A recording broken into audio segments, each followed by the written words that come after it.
Salut Carole! Salut! Aujourd'hui, je me suis rendue à Bénin-les-Saint-Avold pour rencontrer Carole Franck.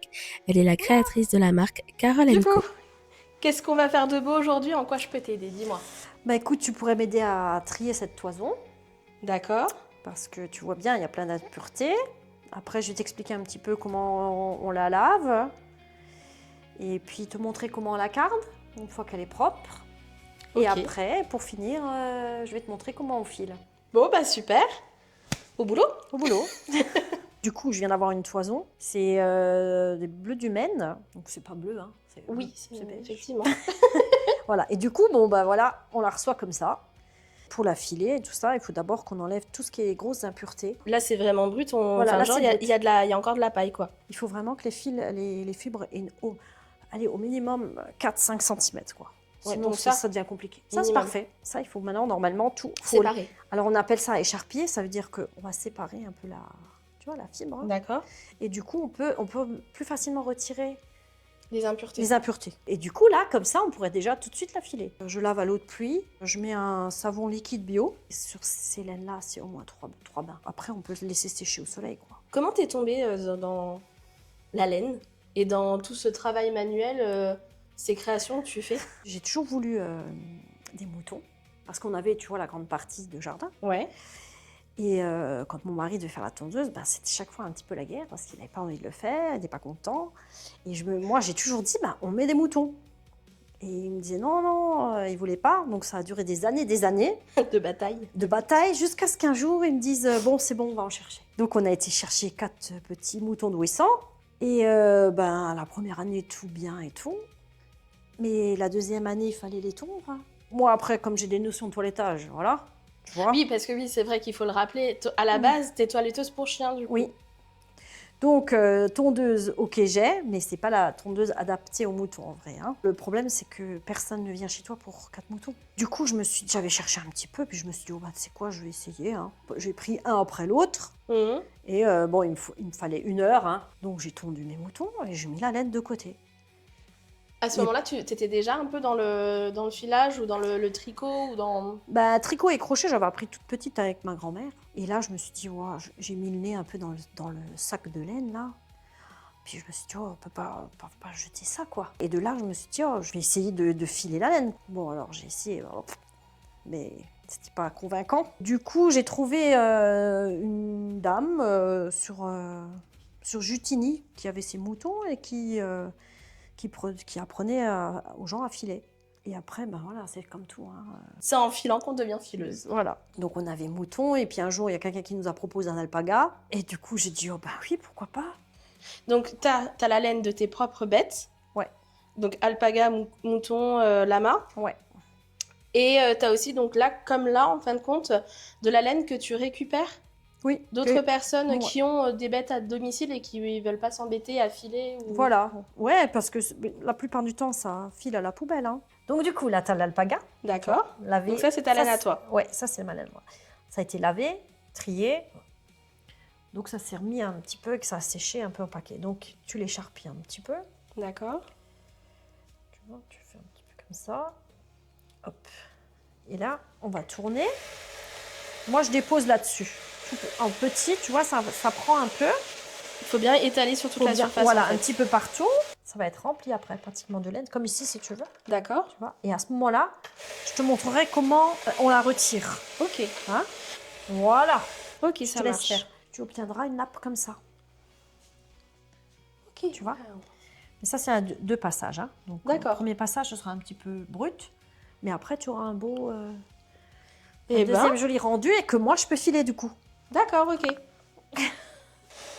Donc j'effleure, hein. Faut pas que j'appuie. Ouais. Non, tu effleures, maman, ça prend. Tu vois que ça prend.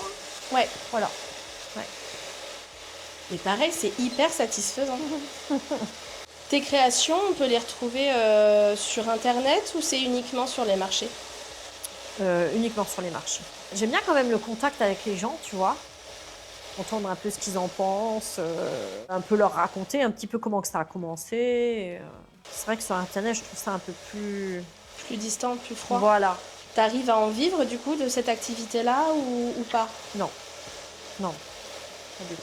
C'est un complément de revenu du coup. Ce qu'on vend et tout ça, on le met vraiment de côté et on l'utilise surtout pour les animaux. Ça nous aide à nourrir les animaux, acheter les graines, refaire les enclos, ou des choses comme ça, quoi. Et ta famille, c'est elle te suit dans tout ce que tu fais parce que pareil, hein, ça prend du temps de soigner les animaux au quotidien. C'est vrai que c'est c'est prenant. Bon, c'est surtout mon mari, hein, on fait ça surtout tous les deux.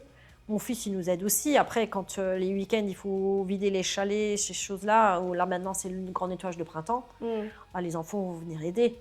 Oui. Mais après, les filles sont pas sur le tricot ni sur le crochet, quoi. Ça les intéresse pas plus que ça. Non, pas pour l'instant, non. Alors Carole, là, on est à la quatrième, parce que j'ai oublié même le lavage. Oui. Donc 4e étape, le filage. Oui, le filage. Donc comment tu fais pour créer finalement le fil? C'est un système de rotation. Ouais. En fait, là, tu vois bien, là, ça s'enroule. Ouais. Hein. Moi, j'ai une pression ici, jusqu'à ce que je puisse et je lâche, tu vois. Et comment tu fais derrière... pour avoir la régularité en fait de ça, c'est le coup de main à avoir? Oui, là ça se passe derrière en fait, tu vois. Derrière mais c'est toujours le pouce et l'index en fait. Et du coup, là avec tes pieds, tu actives le roulement, c'est ça? Voilà, oui. J'active la grande roue. C'est toi qui donne la cadence? Oui. C'est moi qui donne la cadence et ça entraîne la petite qui tourne plus vite et qui du coup enroule le fil et fait que ça s'enroule sur la bobine. Voilà, donc là, tu es là. Je pince. Ok, tu pinces. Là, tu vas tirer et ces doigts-là doivent être toujours à la limite de là où tu tires. Okay. Ça ne doit jamais tourner derrière ces deux doigts-là. D'accord. Tu vois? Je vois dans la oui, théorie. Oui. Voilà. C'est normalement ça va aller. Oh, et respect. Hein. Ouais. C'est pas simple du tout. Ah, non. On se rend pas compte. Hein. On voit. Ouais. On te voit, ça a l'air tellement simple quand tu le fais, naturel. Mais pas du tout. Oui, bon, j'ai fait la cata, quoi. T'as fait un élastique. Tu peux faire un fil élastique avec de la laine? C'est possible, bah apparemment. Écoute, je savais pas, tu vois. Mais si, tu peux. Ah oui. Et il y en a qui veulent le faire, enfin, qui font exprès pour avoir un fil élastique, hein, vraiment. Ah ouais? Oui. Tu vois, ça a vraiment fait ça, quoi. Ouais. C'est fou, ça. Ouais. Bon, bah voilà, j'ai fait... Donc, trop bien. Si tu Merci, veux un chouchou, c'est trop bien. Ouais, trop bien. J'ai fait un fil élastique. Bon, bah je vais te relaisser la place et rechausser mes baskets. Ok. Voilà. J'étais mieux dans les autres ateliers. Ouais, mais ça vient au fur et à mesure. Hein. Oui, j'en doute pas. Ouais. Qu'est-ce qu'on pourrait te souhaiter pour la suite, pour tes produits, pour toi même, hein. Qu'est-ce qu'on pourrait te souhaiter? Je sais pas, des fois si quelqu'un a envie de venir trier la laine, tu vois, j'aurais bien besoin d'aide, tu vois. Ah, tu acceptes des personnes qui Ah bah oui, qui se je voudrais manifestent? bien, oui. C'est vrai que ça, ce serait sympa, hein. Tu serais demandeuse, toi, de partager ton savoir-faire de peut-être d'autres personnes qui n'osent pas se lancer Bah oui, Ouais. Bien sûr. Bah, merci beaucoup, Carole, de nous avoir montré tout ça, m'avoir fait connaître toutes tes techniques que j'avais vues, mais que je connaissais pas et que j'avais surtout jamais pratiqué. Ah oui, voilà. Ça s'est vu pour le filage. Où est-ce qu'on peut te retrouver, Carole, la prochaine fois? Le prochain marché que tu vas faire, peut-être? Est-ce que tu as déjà une date? Oui, j'ai le 6 septembre à Bétain. Merci pour cet après-midi. Et n'hésitez pas à retrouver Carole et ses créations sur sa page Facebook Carole & Co. Quant à nous, on se retrouve la semaine prochaine pour un nouvel épisode de Mirabelle et Pretzel. Très bonne semaine à tous.